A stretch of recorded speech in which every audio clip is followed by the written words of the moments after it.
Well, it's better to have and not need than to need and not have, she replied. Choosing my handbag was easy as there was only one that features the same shade of blue as my dress. I recalled seeing a similar one in Peter's bedroom as I tried it on, i.e., slung it over my shoulder and let it hang on my hip. Choosing something for my hair took a lot longer. Mum put numerous headbands, hairbands, hair slides and hair clips on me before settling on a pair of slides with a pale blue satin bow on each. Mum thanked the assistant for their help, before handing over all our purchases. I think John will have the embroidery option too, she said, before taking me and my dress back to the changing room on the ground floor. The only good thing that's happened since I stepped inside this ghastly shop named Angelic Pretty is the fact that my mother let me change back into my own clothes. I carried the big pink branded bags back to the car and a group of kids yelled, "Hey, look, he's been to Angelic Pretty. Woo-hoo-hoo." They laughed and pointed and teased me. Mum told me to take no notice and told me that they're just the sort of boys who need to be petticoated. I don't think anyone needs it, I said. Especially people like me and Peter who've done nothing wrong, I mumbled as I got in the car. Mum didn't reply to my point. However, she did ask if I was hungry and suggested KFC. McDonald's. A pizza maybe. Or fish and chips by the sea, she suggested. I was hungry but didn't really have an appetite. My tummy is in knots as I try to come to terms with all the things I've just been bought. The thought of actually wearing them on Tuesday is something beyond. I wonder if Peter's been to Angelic Pretty and assume that he has.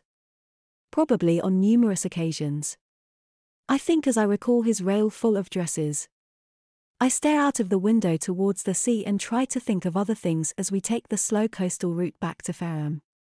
Here, we stop for fish and chips and eat al fresco on a bench overlooking Portsmouth Harbour. Are you looking forward to Peter's party on Tuesday? Mum asked. Not really, I replied. Well, just remember that it's not about you. It's about Peter. It's his birthday, so I want you to be nice, not whine and moan about having to wear a dress the whole time, she advised. Tuesday will be the first time you've had to wear a dress.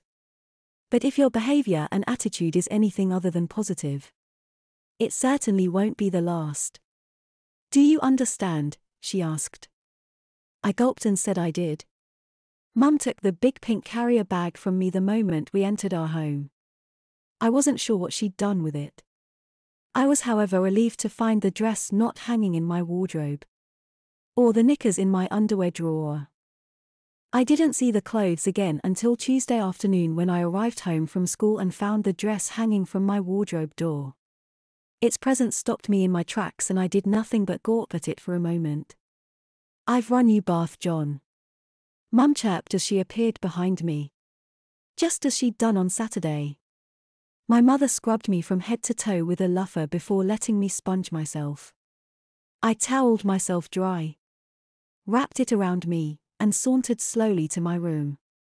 Not only did the dress hang menacingly from my wardrobe door, but my new underwear lay in wait on my bed with my mother hovering over it. Did you talc? She asked. Sorry, what? I muttered, too preoccupied with the lacy undies on my bed to properly listen.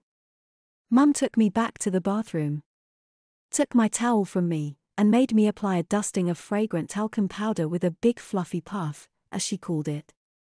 Back in my room, she sat me down and rolled the stockings up my legs. As they stretched over my legs, their pattern became apparent. Just like the outer layer on my dress, they're peppered with tiny white bows. She stands me up and pulls them all the way to the tops of my legs, before asking me to pass her my suspender belt.